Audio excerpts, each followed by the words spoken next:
ఇవాళ ఇప్పటికిప్పుడు పరిచయమైన వ్యక్తిని ఫ్రెండ్ అనుకోవడం చాలా ఈజీ.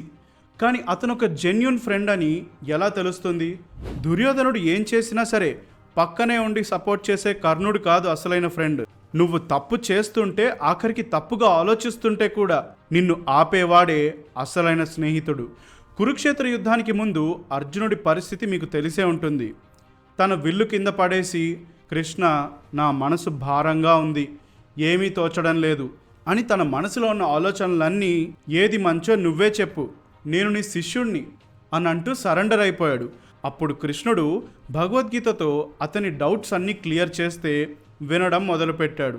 ఒకవేళ కృష్ణుడు ఇక్కడ అర్జునుడు చెప్పిన విషయాలన్నీ విని, పర్లేదులే, టైం తీసుకో, నీకు నచ్చిందే చేద్దాం అని చెప్పుంటే వాళ్ళ మధ్య ఉన్నది అసలైన ఫ్రెండ్షిప్ అయి ఉండేది కాదు.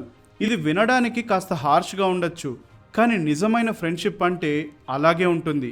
కృష్ణుడు అర్జునుడి ఎమోషనల్ సిచ్యువేషన్ని అర్థం చేసుకున్నాడు. కానీ వాటికంటే అర్జునుడికి అవసరమైన యాక్షన్ వైపుగా అతన్ని రైట్ వేలో నడిచేట్టు చేశాడు. అలాంటి వాళ్ళే మనకు జెన్యూన్ ఫ్రెండ్స్ అవుతారు. అలాంటి ఫ్రెండ్ నీకుంటే వెంటనే వాళ్ళను కామెంట్స్లో ట్యాగ్ చేయి, లేదంటే వాళ్ళకు వెంటనే ఈ వీడియోని షేర్ చేయి.